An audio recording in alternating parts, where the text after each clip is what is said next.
hope you all are doing good, and I think you have seen that I have already made one video on the poem "I Will on the Hill."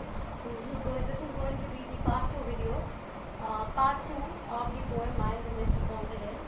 So I was explaining what poetry is and how one writes a poetry. What is the reason behind writing the poetry, and how emotions and feelings of a human being are recollected or are accumulated, and it comes out in the form of writing, and that is when you become an author, that is when you become a poet, when you pen down your feelings and your deep down desires in the form of words. So Emily Jane Bronte, she has done exactly the same thing. She has written down this poem, "Mild the Mist Upon the Hill." In this poem, she has given us the beautiful image of a misty mountain hilltop. There is this image of the natural landscape, which is taking her back to her earlier days, to her days of youth. And so she is being nostalgic, and so she has written down this poem. So let us read the second stanza. "Mild the Mist Upon the Hill" by Emily Jane Bronte. Oh, I am gone back to the days of youth. I am a child once more, and neath my father's sheltering roof and near the old hall door. So let me tell you that there are 4 stanzas in the poem, and all these 4 stanzas are mixed of present and past. First stanza, she talks about present. Second stanza, she talks about past. Third stanza, she talks about present. And the fourth stanza again, she talks about both present and past.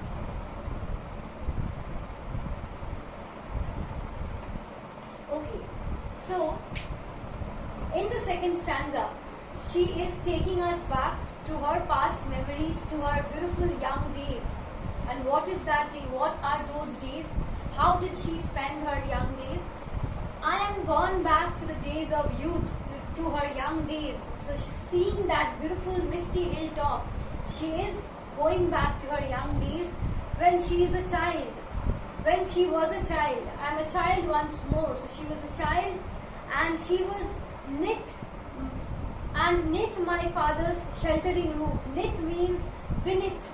Knit is the short form of beneath. Beneata.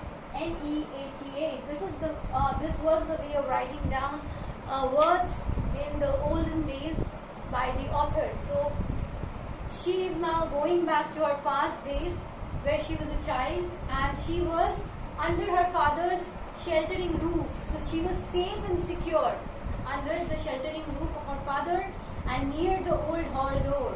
So there was a hall in her room, in her house, and she used to be there in that old hall door, and she used to be under the caring shelter of her father. She used to be under the sheltering roof of her father, which she is missing now.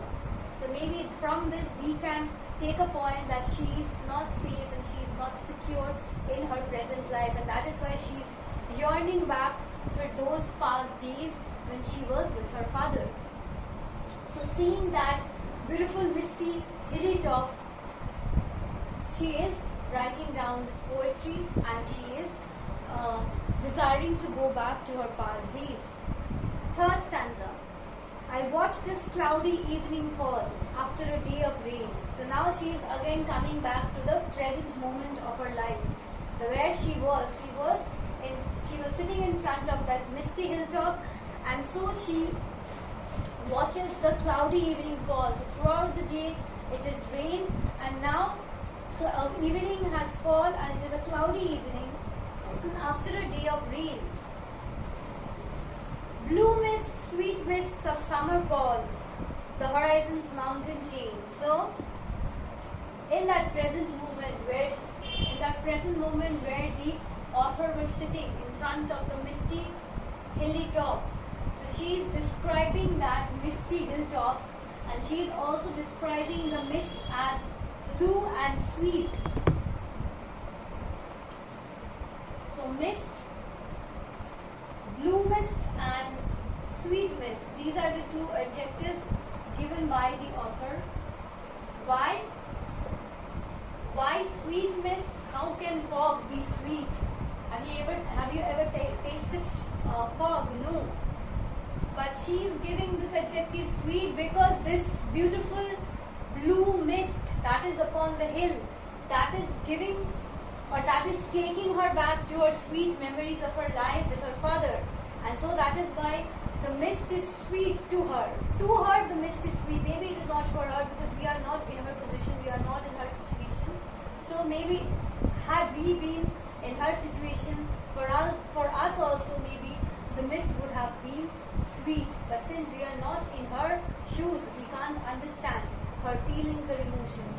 So she has used this adjective sweet to refer that mist is taking her back to the sweet memories of her life, to the past young memories of her life which were sweet, and the memories were with her father.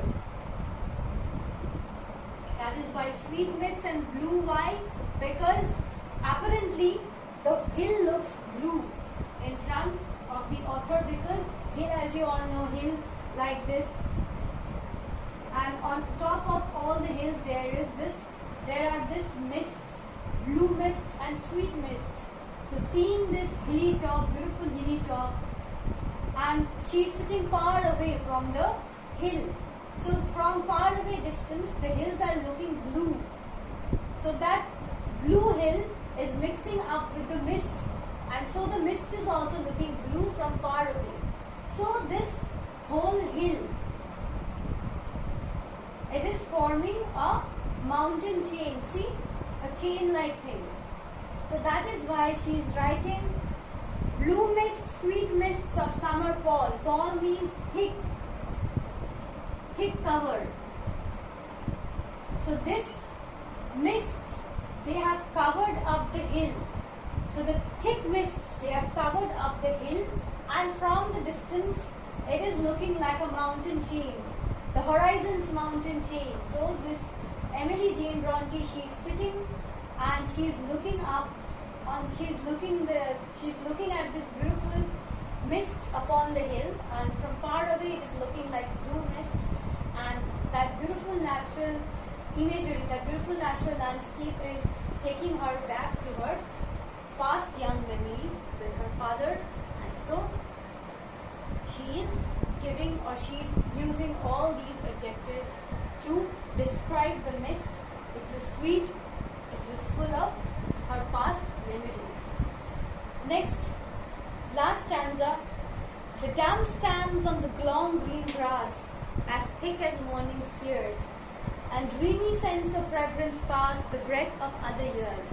So we can see first stanza is about her present, second stanza she is going back to the past, again third stanza she is coming back to her present moment and she is sitting in front of that misty hilltop, and in the fourth stanza again she is giving us the image of both present and past. So in the fourth stanza she is saying what? The damp stands. The damp here, damp means, damp is, what is the meaning of damp? It means wet. So but here in this poem the damp is actually the mist. So damp has been used as a noun over here. That is why the damp. So the damp stands means the mist stands. So the meaning of damp means mists. So the mist stands on the long green grass. So what happens after a rainy day? All the fog, all the mists, they are lying on the green grass, like small water droplets, and the green grasses look greener. Whenever rain falls and after rain, what happens? The environment becomes greener, the smell of green comes out, fresh green plants comes out, and this is what is happening with the poet.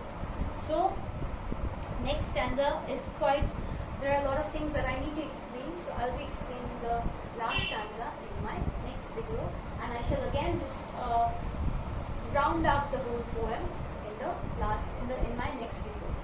So thank you students, I hope up to this it is clear. So bye all of you, take care.